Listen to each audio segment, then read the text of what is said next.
Hello. तो આપણે આગળના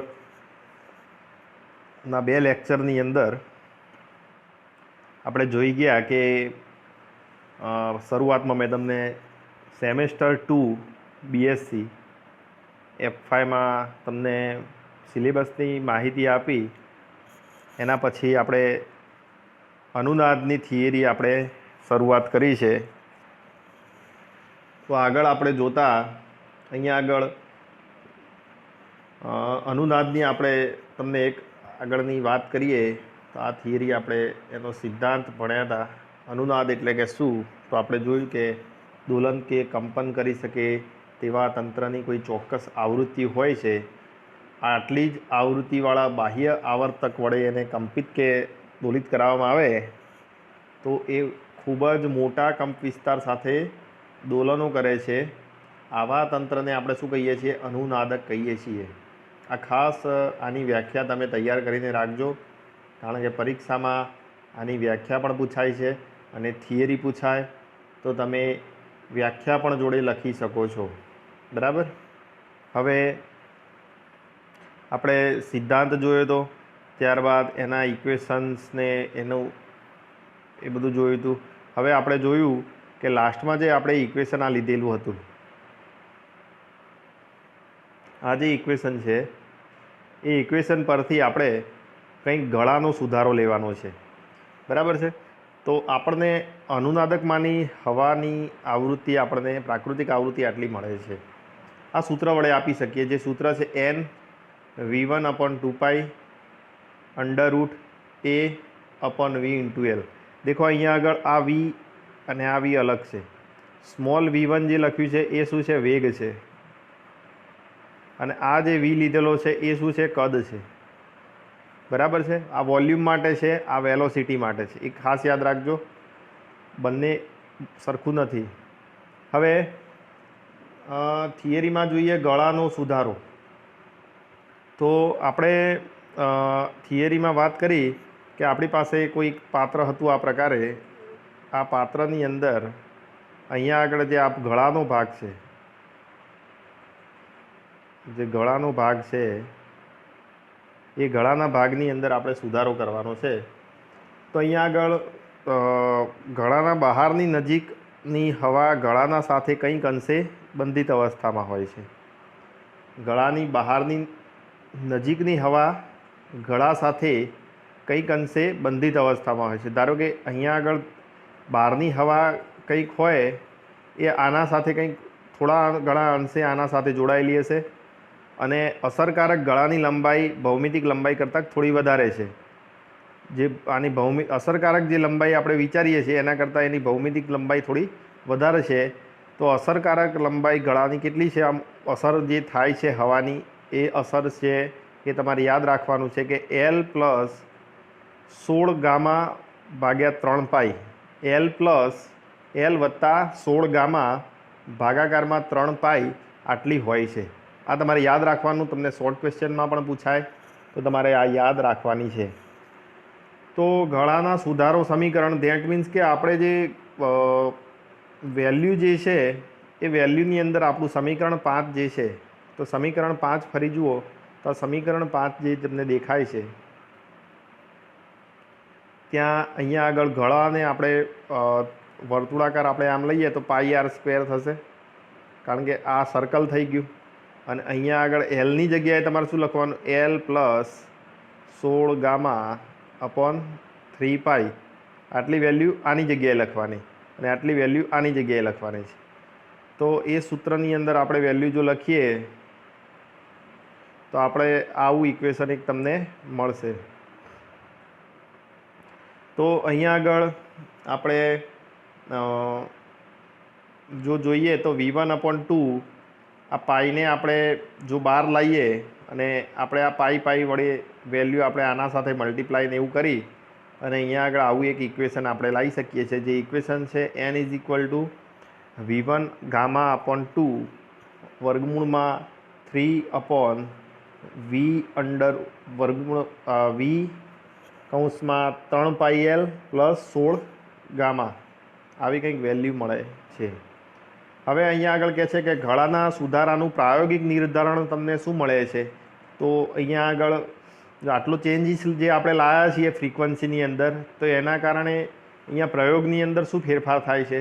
તો અહીંયા આગળ એવું કહે છે કે જુદી જુદી આવૃત્તિઓવાળા સ્વરકાંટાઓ લઈ તેમના વડે અનુનાદ ઉપજાવી દર વખતે વી શોધવામાં આવે છે। જો 1/n² વિરુદ્ધનો આલેખ દોરવામાં આવે તો આકૃતિ 2માં દર્શાવ્યા પ્રમાણે એક સુરેખા આકૃતિ તમને મળી શકે, કે જે દર્શાવે છે કે તમને એક V/n 1/n² તમે જો આલેખ દોરશો તો એ આલેખની અંદર ફ્રીક્વન્સીનો જે આલેખ છે એ તમને સુરેખા બતાવશે। એટલે એક જ ટાઈમે તમે જેમ જેમ તમે બદલતા જાઓ એના સમપ્રમાણમાં એ વેલ્યુ એની બદલાતી રહેશે।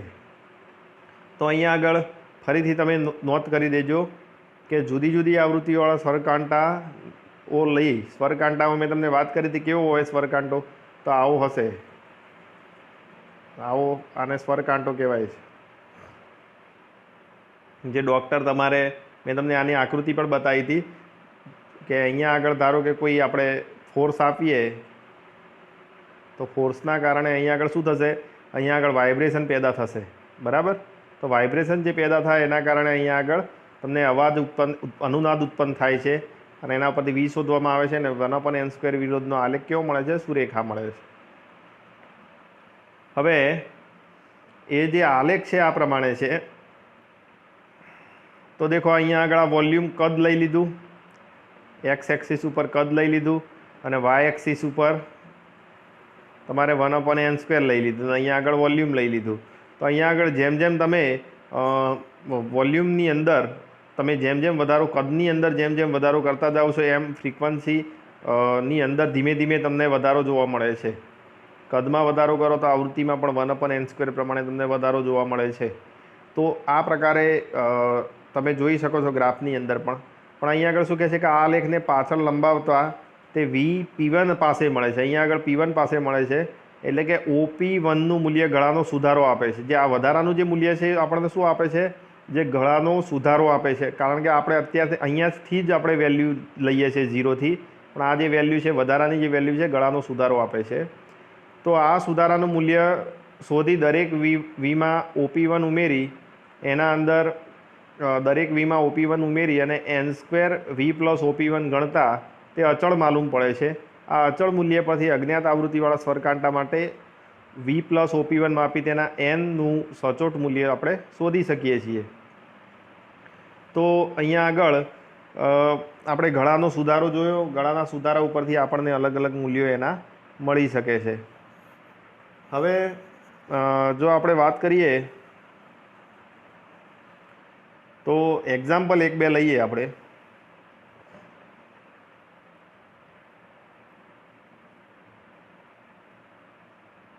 દેખો તમારે આ બધું જે તમને ભણાવું છું એ તમને જેમ જેમ સિલેબસ જે તમારો છે એ પ્રમાણે હું તમને અહીંયા આગળ ભણાવીશ અને તમે એ પ્રમાણે પણ લેક્ચર જોતા રહેજો, કયા યુનિટના કયા લેક્ચર। તમે સેમેસ્ટર 1ની અંદર તમે ભણી જ ગયા છો એટલે તમને થોડી ઘણી માહિતી તો ખબર જ છે કે કઈ રીતે આપણે યુનિટ વાઇઝ કઈ રીતનું હોય છે। અને આ વખતે તમારે સિલેબસ પણ ચેન્જ થયો છે, સેમેસ્ટર 1ની અંદર પણ ચેન્જ થયું છે અને સેમેસ્ટર 2ની અંદર પણ કંઈક નવું ચેન્જ થયું છે। તો એ રીતે તમે જોતા રહેજો, બરાબર?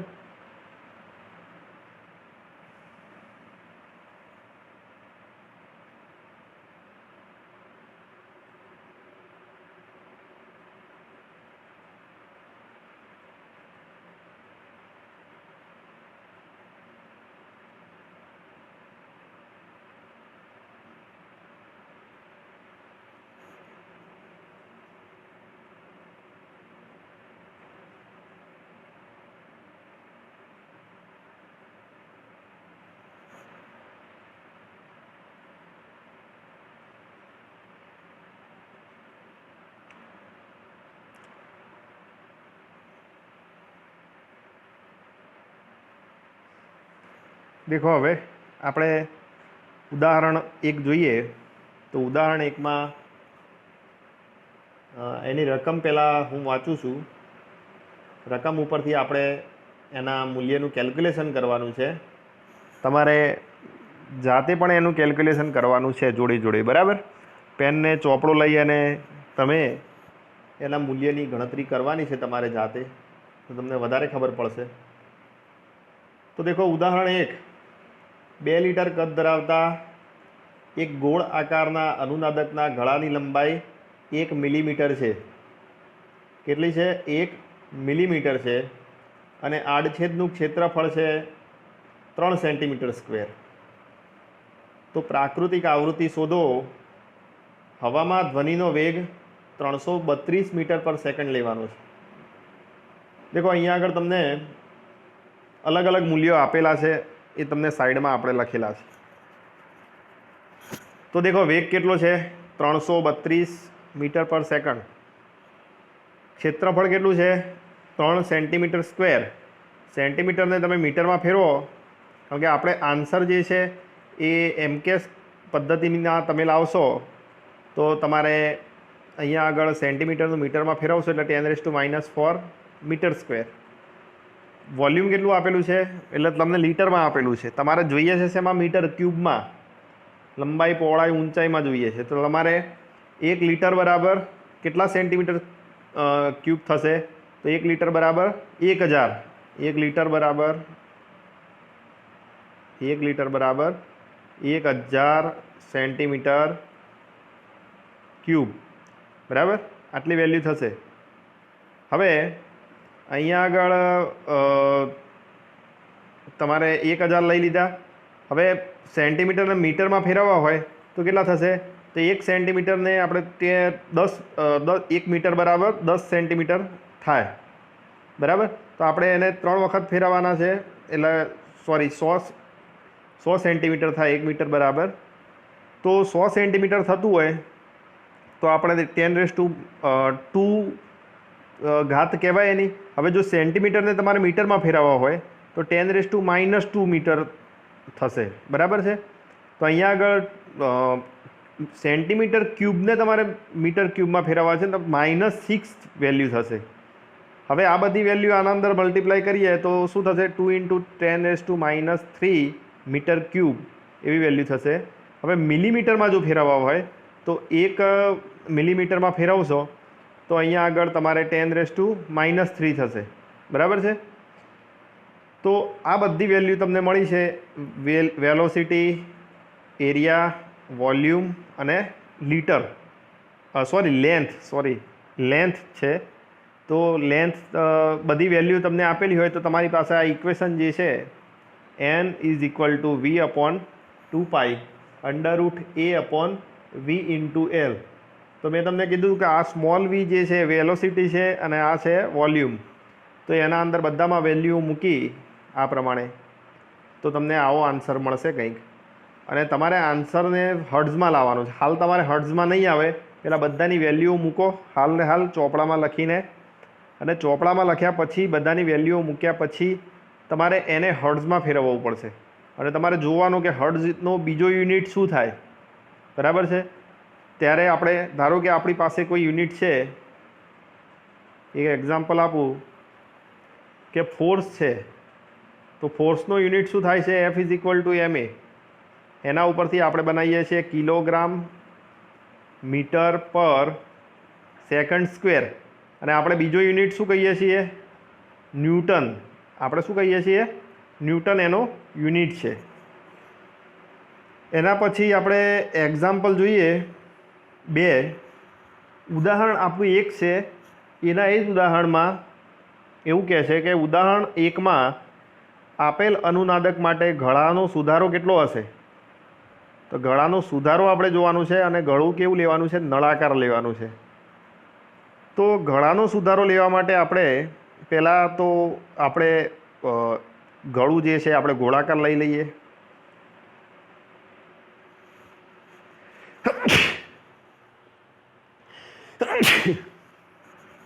આપણે ગળું તમને નળાકાર આપેલું છે. આમ નળાકાર હોય, આવું હોય તો તમે સામેથી જુઓ તો તમને સામેથી એક્ઝેક્ટ જોશો તો કેવું દેખાશે? સામેથી આવું દેખાશે, આમ જતું. તો આ જે છે એ સર્કલમાં આવી ગયું. તો એના માટે તમારે તમે લખી શકો πr², જેમાં આરને તમે કરતા બનાવો તો વર્ગમૂળમાં a/π આમાં એની વેલ્યુ મૂકો જે તમને આપેલી છે, કેટલી છે 3 સેન્ટીમીટર સ્ક્વેર તમને જે આપેલી છે, આ અહીંયા આપેલી હતી એની જ વેલ્યુને તમે મીટરમાં ફેરવો તો 3 ગુણાકારમાં 10⁻⁴ મીટર સ્ક્વેર. એ વેલ્યુને તમે અહીંયા મૂક્યા પછી તમને આવો કંઈક આન્સર મળશે. બરાબર. હવે આગળ જોઈએ તો ગળાનો સુધારો તમે કઈ રીતે વડે આપો છો? તો L+16 સોરી અહીંયા ગામા નહોતું, અહીંયા આર હતું. આપણે આગળ થોડી ભૂલ થઈ છે. આપણે અહીંયા L પ્લસ આવું લીધું હતું, L+16 ગામા 3π. બરાબર છે. આમાં કેવું છે કે એલની અહીંયા એલ નથી, આ 1 છે. તમે ત્યાં આગળ સુધારો કરી દેજો, મારે થોડી ભૂલ થઈ ગઈ હતી. અહીંયા 1 છે કારણ કે બુકમાં થોડું ખોટું છપાઈ ગયું છે. 16R છે. બરાબર. 16R/3π 1+16R/3π જે તમને અહીંયા આગળ મેં તમને બતાવ્યું હતું. આ જે છે તમારે થિયરીમાં આ તમારે ચેન્જ કરી દેજો. અહીંયા 1+16R/3π આટલી વેલ્યુ એની આવે છે. આ ચેન્જ કરી દેજો.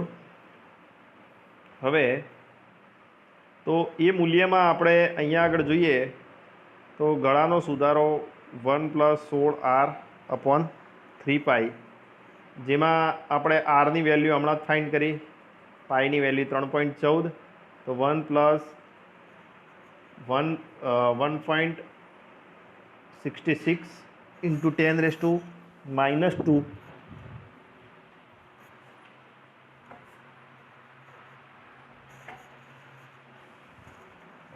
આન્સર મળે છે 1.017 મીટર. આટલો કંઈક આન્સર મળે છે એનો. બરાબર છે.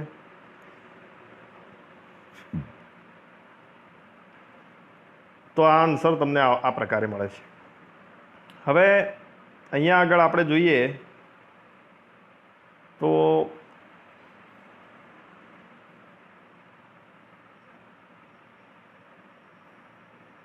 સ્વાધ્યાય આપેલું છે. તમે સ્વાધ્યાયના દરેક ક્વેશ્ચન આપણે એક એક વખત જોઈએ. હવે અત્યાર સુધી આપણે જે ભણ્યા એના અંદર તમને કેવા કેવા ક્વેશ્ચન તમને એક્ઝામમાં પૂછાશે અને તમારે આ સ્વાધ્યાયના ક્વેશ્ચન તમારે નોટબુકમાં લખવાના. તમે જે મટીરિયલ બનાવતા હોય તો મટીરિયલમાં તમે આ સ્વાધ્યાયની રીતથી તમે મટીરિયલ બનાવશો કે આના અંદર જે ક્વેશ્ચન બનેલા છે એ પ્રમાણે તમારે બનાવવાનું છે. બરાબર. તો અહીંયા આગળ અમુક ક્વેશ્ચન તમને પ્રસ્પન બિંદુ ને નિષ્પન્ન બિંદુ ને એ બધું છે એ તમારે આગળ થોડું આવે છે એટલે અત્યારે એની ચિંતા કરવાની નથી. તો એક એક વસ્તુ આપણે જોઈએ આના. તો દેખો પહેલાં કહે છે અનુનાદ એટલે શું? તો અનુનાદની વ્યાખ્યા મેં તમને કીધી કે દોલન કે કંપન કરી શકે તેવા તંત્રની ચોક્કસ પ્રાકૃતિક આવૃત્તિ હોય છે અને આટલી જ આવૃત્તિવાળા દોલનો કે કંપનો કરી કોઈ ત્યાં આગળ કોઈક એવી ઘટના રજૂ થાય છે. એ ઘટનાને આપણે શું કહીએ છીએ? અનુનાદ કહેવામાં આવે છે. અનુનાદના ઉપયોગ જણાવો. અનુનાદના ઉપયોગ શું છે? તો અને અનુનાદક કોઈ નિશ્ચિત આકાર કેવો હોવો જરૂરી ખરો? અનુનાદકની ડોકનો સુધારો શું છે? દેખો, અનુનાદકનો ઉપયોગ તમારે શું છે કે તમે કોઈપણનું તમે ધારો કે કઈ કદ માપી શકો છો, એની આવૃત્તિ માપી શકો છો કે કેટલી આવૃત્તિ છે, એની વેલોસિટી માપી શકો છો. કારણ કે બધી જ વેલ્યુઓ તમને અલગ અલગ આપેલી છે. જો તમે એ વેલ્યુઓ જાણતા હોય, તમારું ઇક્વેશન છે n=v/2π વર્ગમૂળમાં a/vl. આના અંદર તમે કોઈ પણ વેલ્યુ જાણતા હોય તો તમે એનો એરિયા શોધી શકો, કદ શોધી શકો, લંબાઈ શોધી શકો છો, વેગ શોધી શકો છો અને આવૃત્તિ શોધી શકો છો. કોઈ પણ વેલ્યુ તમે ડેટા તમારી પાસે હોય તો તમે શોધી શકો. પછી શું કહે? નિશ્ચિત આકાર હોવો જરૂરી છે. એવું કંઈ છે નહીં કે નિશ્ચિત આકાર જ હોવો જોઈએ. મીન્સ કે એ તમારે નળાકાર પણ હોઈ શકે કે કોઈ ગોળ પણ હોઈ શકે, કોઈ પણ પ્રકારનો આકાર હોઈ શકે. બરાબર છે. ડોકનો સુધારો શું છે? તો 1+16R/3π 3 પાઈ, એ પણ યાદ રાખજો. પછી જો શું કહે છે કે સ્વરકાંટાની આવૃત્તિ અને તેના પાંખિયા વચ્ચે શો સંબંધ હોય છે. હવે દેખો, સ્વરકાંટાની આવૃત્તિ અને પાંખિયા વચ્ચે દેખો, તમે ધારો કે તમને કોઈ સ્વરકાંટો હોય અને તમે કોઈ જગ્યાએ એને અથડાવો છો અને એના અંદર જે વાઇબ્રેશન પેદા થાય છે એ વાઇબ્રેશનના લીધે કંઈક આવૃત્તિ પેદા થાય છે. એટલે બંને વચ્ચે સંબંધ શું છે? તો પાંખિયા જેટલા લાંબા, બરાબર, જેટલા પાંખિયા લાંબા હશે એટલી જ એની આવૃત્તિની મૂલ્યમાં વધારો થશે. ધારો કે તમે જાણતા હોય છો કે ધારો કે તમે કોઈ સ્વરકાંટો લો અને એના પાંખિયા ખૂબ મોટા હોય, બરાબર છે, જેમ કે પંખો હોય અને પંખાનું એ પાંખિયું લઈને આમ તમે હલાવો તો ત્યાં આગળ વાઇબ્રેશન, અવાજ વધારે આવશે. નાનું પાંખિયું હોય તો અવાજ ઓછો આવશે. એના સાથે એવો સંબંધ છે. તો જે લંબાઈના સમપ્રમાણમાં હોય છે એની આવૃત્તિ, બરાબર છે. જો અનુનાદક પર સ્વરકાંટો ઊભો પકડીને દોલિત કરાવીએ તો શું થાય? ઊભો પકડીને દોલિત કરાવો તો ત્યાં આગળ કંઈક નવી આવૃત્તિ જનરેટ થાય છે. એ તો આપણે ભણી ગયા. કોઈ તંત્રની પ્રાકૃતિક આવૃત્તિ એટલે શું? પ્રાકૃતિક આવૃત્તિ એટલે ધારો કે કોઈ આપણે કોઈ તંત્ર છે, એ તંત્રની અંદર હવાનું માધ્યમ તો રહેલું જ, હવા તો રહેલી જ હશે અંદર. આપણે શૂન્યાવકાશ તો લેતા નથી, તો એના અંદર કોઈક પ્રકારની આવૃત્તિ તો હશે, બરાબર છે. તમે એ આવૃત્તિ પોતાની એક કુદરતી આવૃત્તિ કહેવાય છે, અને એ કુદરતી આવૃત્તિમાં તમે કોઈ ડિસ્ટર્બન્સ કરો તો ત્યાં આગળથી પણ કંઈક ડિસ્ટર્બન્સ પેદા થાય છે, જેના કારણે કંઈક નવો અવાજ પેદા થાય છે. આ છે તમારી પ્રાકૃતિક આવૃત્તિ. શું અહીં પ્રણોદિત દોલનો થાય છે? હા, થાય છે. સૌથી પહેલાં અવલોકનમાં તમે કેવી આવૃત્તિ સ્વરકાંટો પસંદ કરશો? શા માટે? સૌથી પહેલાં તો આપણે મોટા પાંખિયાવાળી હોય એ કરશું, કારણ કે આપણે અવાજ વધારે જોવાની છે. અહીં થતી ઘટના સમોષ્મી છે કે સમતાપી? શા માટે? આપણે અહીંયા આગળ સમોષ્મી ફેરફાર થાય છે, બરાબર છે. તાપમાન સાથે આપણે અત્યારે કોઈ લેવા દેવા નથી, બરાબર છે. સમોષ્મી ફેરફાર થાય છે. પછી અનુનાદકમાંની હવા સરળ આવર્ત ગતિ કરે છે તેમ સાબિત કરો. તો એ સરળ આવર્ત ગતિ કરે છે એના માટે આપણે ઇક્વેશનો આગળ સાબિત કર્યા હતા કે કોઈ પણ વાઇબ્રેશન થતા હોય તો એ સરળ આવર્ત ગતિ તરીકે આપણે લઈ શકીએ. પછી ગતિનો બળ અચળાંક પણ તમે બનાવી શકો છો. ડોકનો સુધારો એટલે શું એ પણ આપણે જોયું. સાથી લાગુ કરવું પડે છે, કારણ કે આપણે જે પેલું ગ્રાફ જોયું એ ગ્રાફની અંદર અહીંયા આગળ ઓપી ડેશ પછી અહીંયા વધી જતું હતું, એટલે કે અહીંયા આગળ P1 અને આ O આટલો જે વેલ્યુ છે એને આપણે ગળાનો સુધારો બનાવી દીધો. સૌથી ઉપરનું પ્રસ્પંદ બિંદુ ક્યાં છે? તો આપણે ગળાની પાસે લઈ શકીએ, નિસ્પંદ બિંદુ નીચે લઈ શકીએ. અને આનો જે ગ્રાફ કેવો હશે તો તમે આ ગ્રાફ પ્રમાણે વિચારી શકો છો, બરાબર. હવે MCQ જોઈએ.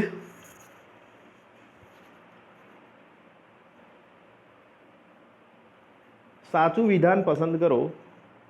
દોલન કરી શકે તેવા બધા તંત્રો અનુનાદક તરીકે વર્તી શકે.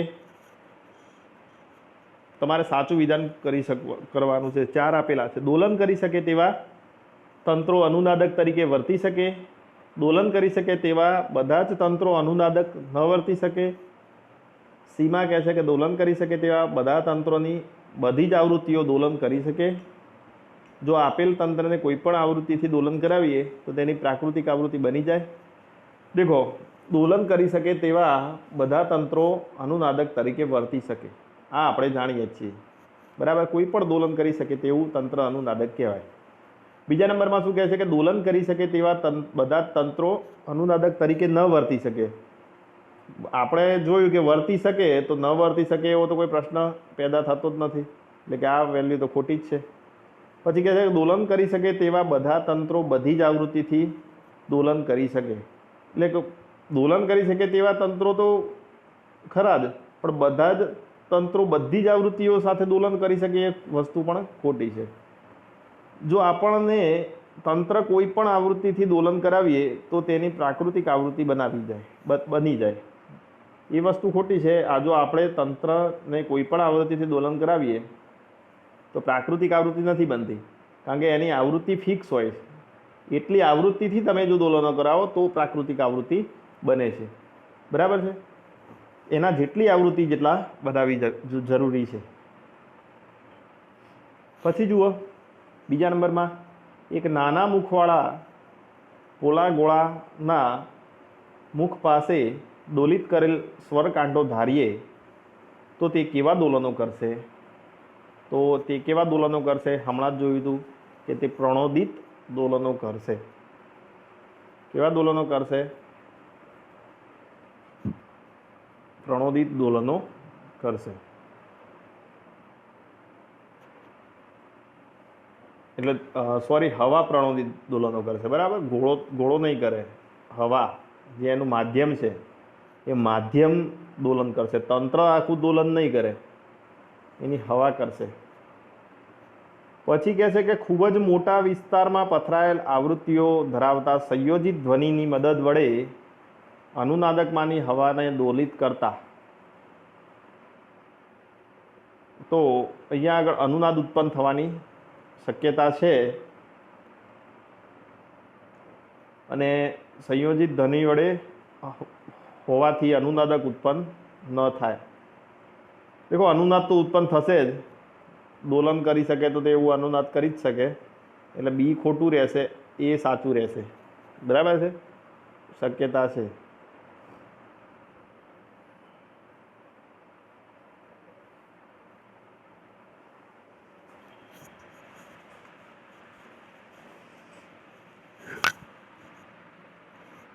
હવે કહે છે હેલ્મહોલ્ટ્ઝ અનુનાદકની હવાની પ્રાકૃતિક આવૃત્તિ. તો હવાના કદના વ્યસ્ત પર આધાર રાખે છે. બીમાં કહે છે હવાના કદના વર્ગ પર આધાર રાખે છે, કે હવાના કદ પર આધાર રાખતી નથી, કે હવાના દોલનની ઝડપ પર આધાર રાખે છે. તો આપણે જોઈએ આના અંદર હેલ્મહોલ્ટ્ઝ જે આપણે જોઈ હતી થિયરી, આ હેલ્મહોલ્ટ્ઝ વાળું સમીકરણ. તો આવૃત્તિ ક્યાં છે? તો દેખો, આ તમારું રહ્યું, આ તમારું શું કહેવાય? કદ. અને આ શું કહેવાશે? આવૃત્તિ. તો દેખો આગળ તમને દેખાશે, આ તમારું કદ અને આ આવૃત્તિ, એટલે કે n પ્રપોર્શનલ ટુ 1/v, એટલે કે કદના વ્યસ્ત પ્રમાણમાં.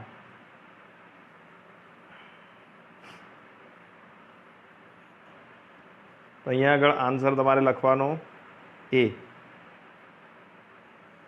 પછી કહે છે 5મા નંબરમાં હેલ્મહોલ્ટ્ઝના અનુનાદકની હવાની પ્રાકૃતિક આવૃત્તિ ખાલી જગ્યા છે અને v1 હવામાં ધ્વનિનો વેગ. તો આના માટે ઇક્વેશન શું છે તમે જાણો જ છો, v/2π a/vl. બરાબર. પછી કહે છે હેલ્મહોલ્ટ્ઝના ગળાવાળી બરણી આકારના અનુનાદક માટે ગળાની અસરકારક લંબાઈ. ગળાની અસરકારક લંબાઈ 1+16r/3π. 1+16r/3π.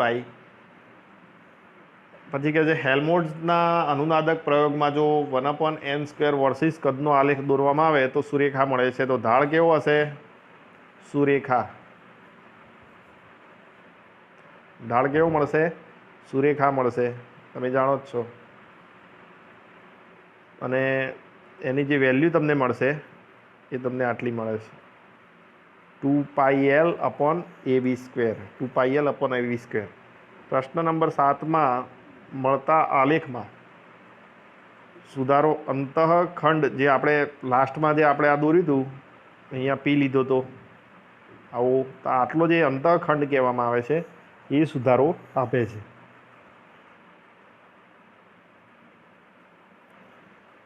હેલ્મહોલ્ટ્ઝના અનુનાદકમાં હવાના ગળાનો સુધારો એ લંબાઈના સમપ્રમાણમાં હોય છે.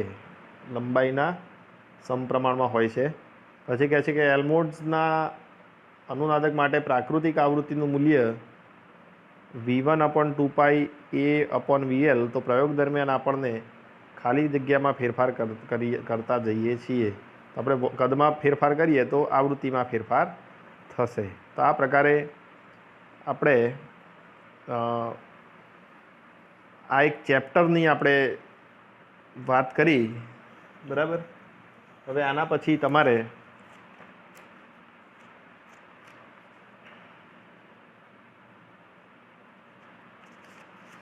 દોરી પરના તરંગો નામનું ચેપ્ટર આવે છે. આ ચેપ્ટર તમારે યુનિટ 2ની અંદર, કયો યુનિટ હતો આ? યુનિટ